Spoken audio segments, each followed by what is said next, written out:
Hi everyone, Tony from Act the Movies here, and I'm going to review all three Shinings because Dr. Sleep's coming out. Are we ready? Let's go. First off, the book.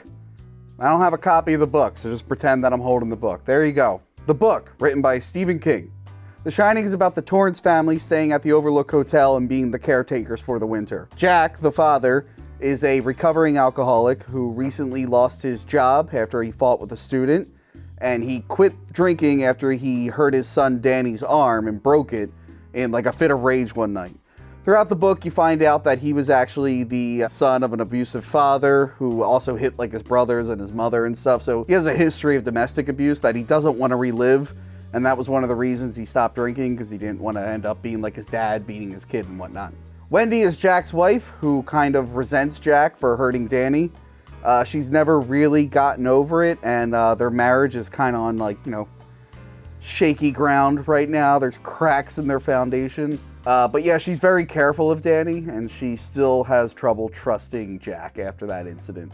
We also find out she has like a strained relationship with her mother, and she had a sister who died at a young age, and she's still kind of like affected by that too.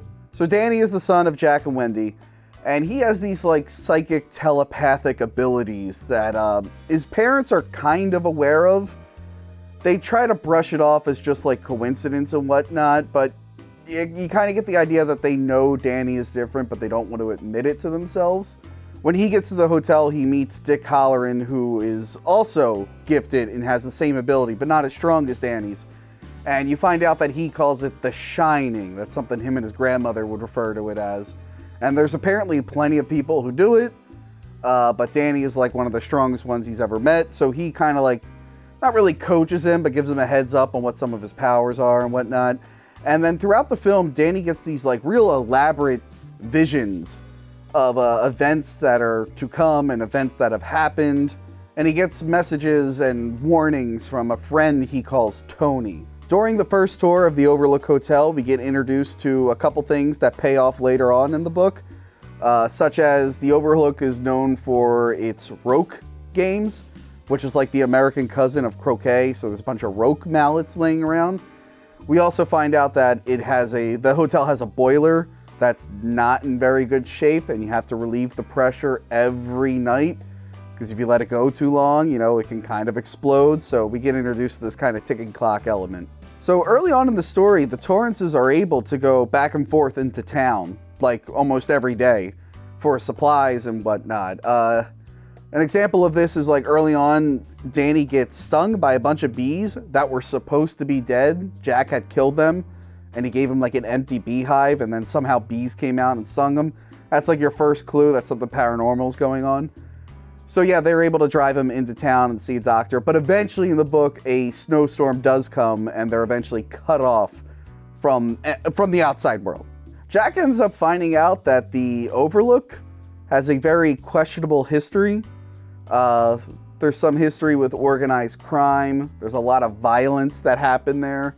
There was the suicide of a woman in room 217. And of course, he learns about Mr. Grady, the previous caretaker, killing his daughters and his family after he went crazy and got cabin fever. So the hotel shines, much like Danny shines. And the fact that Danny's there increases the hotel's paranormal activity.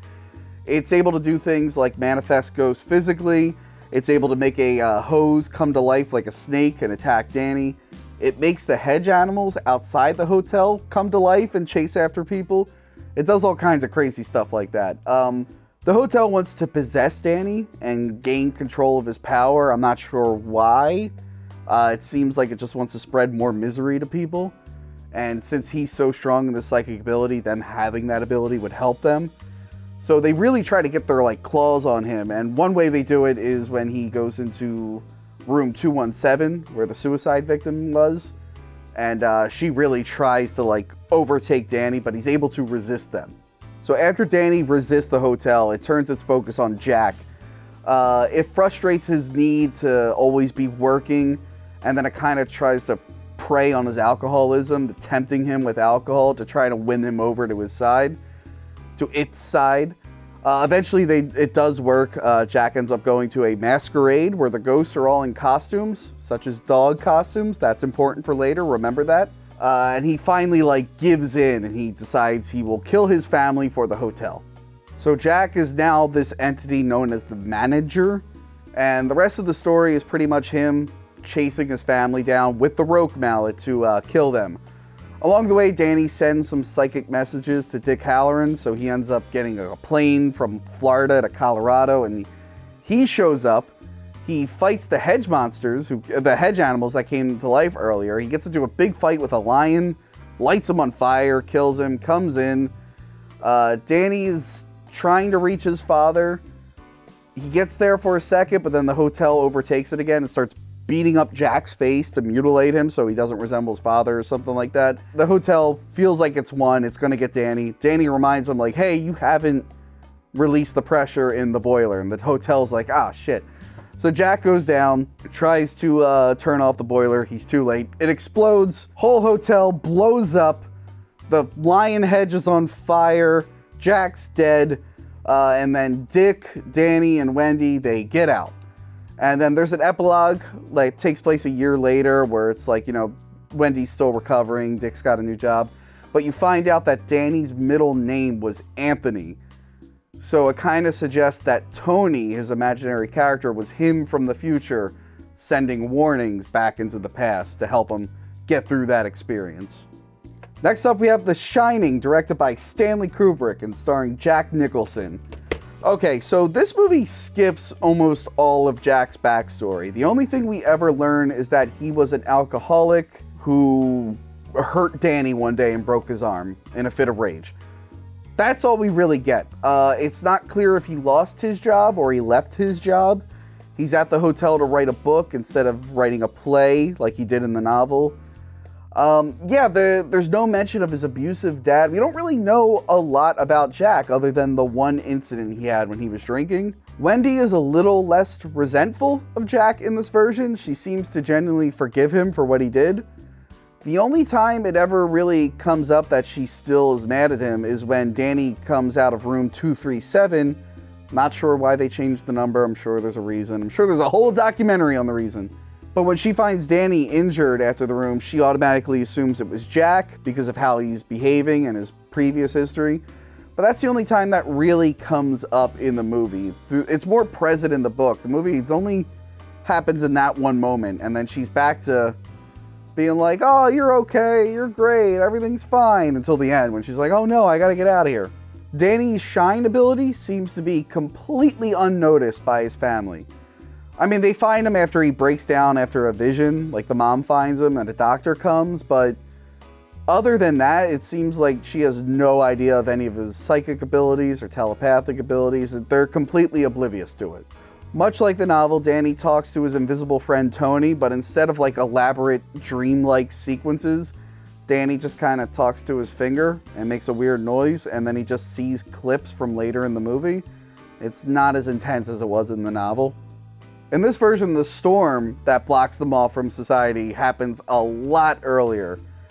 We also don't get backstories to many of the ghosts. The girl committed suicide. We never really know what her deal is or what she's doing there. The only one we really seem to get a backstory for is Mr. Grady. But the movie ignores the hotel's history with crime and violence and whatnot, so there's never really a reason for all of these ghosts to be still lingering around in the hotel. And that wouldn't be a problem, except for there's things like the guy in the dog suit giving the old man a blowjob. I mean, look, Wendy going into a room and seeing a bunch of skeletons, I'll accept that in a spooky ghost movie. Dog suit guy giving blowjob, you're gonna have to explain that a little bit more. That you can't just sprinkle that into your spooky ghost movie. I need to know a little bit more about what's going on there. What the hell? But the masquerade was cut out of the movie, so the whole guy in costume makes even less sense now. So it follows the book for the most part, but it does omit certain elements, like the boiler room ticking clock element is gone. The fire hose that comes to life is gone. The hedge animals are gone. That one makes a little bit more sense. I don't think the effects at the time would have been able to pull it off convincingly. It might have taken people out of the movie. It seems like they took out a lot of the effects-heavy stuff from the movie. Like, even Danny's psychic visions are just clips from later in the movie. They're not like this weird dreamlike thing. But yeah, so when they got rid of the hedge animals, they replaced it with the hedge maze, which is sometimes in front of the hotel and other times is non-existent, like all the establishing shots. Where is the maze? Where is the maze in the shot? Do you see it? I don't. The biggest changes are at the end. Jack goes after his family with an axe instead of the roque mallet. And then when Halloran shows up, you know, to be the hero, he just dies right away. And look, I know I'm not using a lot of clips in this video. I'm using a lot of stills. That's because the new movie's coming out and Warner Brothers, they're probably looking to flag channels that are using clips. So allow me to show you this scene as imagined by me and my friend in high school. Hello? Hello? Hello? Hello?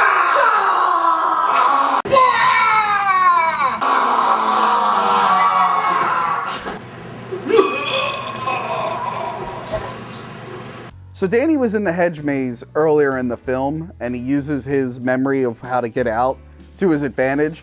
He lures Jack into the maze after him and then gives him the slip and gets out. And then Jack freezes to death and dies. And then Danny and Wendy leave. So yeah, no explosions, no heroes, no happy ending. It's less of a Hollywood ending than the book. The book had a more Hollywood ending than the Hollywood movie did.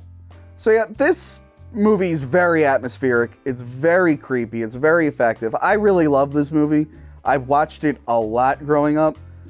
However, now that I've read the book, I understand where Stephen King and some fans of the book have issues. I do think they don't build Jack up enough. We don't learn enough about him. And I think he switches to evil really quick. So you kind of lose a lot of the tragedy there. The tragedy of seeing a loving father turn into the monster he didn't want to become, much like his father. That's all gone. It's just Jack Nicholson already looks annoyed with his family. He shows up, Ghost gives him like a beer. He's all on board for killing his family after that. And like I said, I don't think Halloran needed to die. Thought that was kind of mean. He seemed really, really nice. And now that leads us to the Shining miniseries.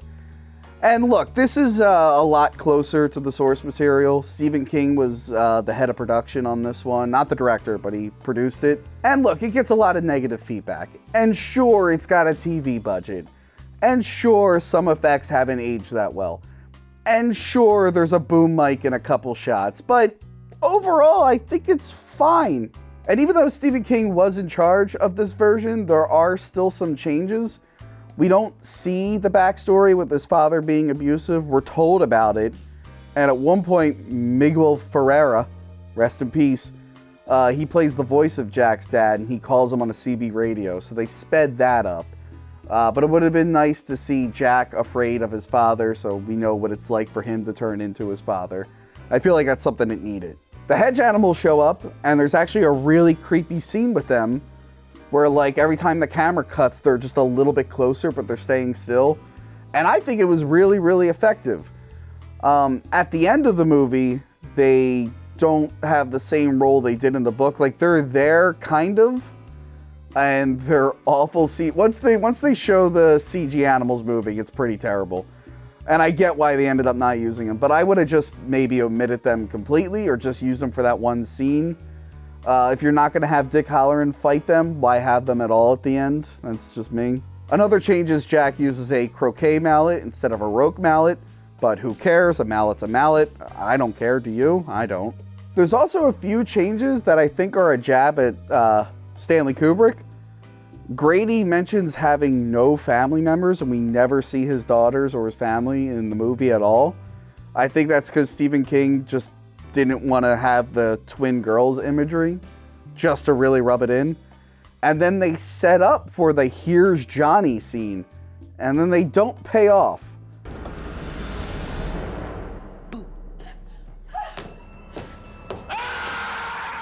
I thought that was an interesting choice. That seems really intentional and kind of a middle finger. That's just me. That's how I'm reading it.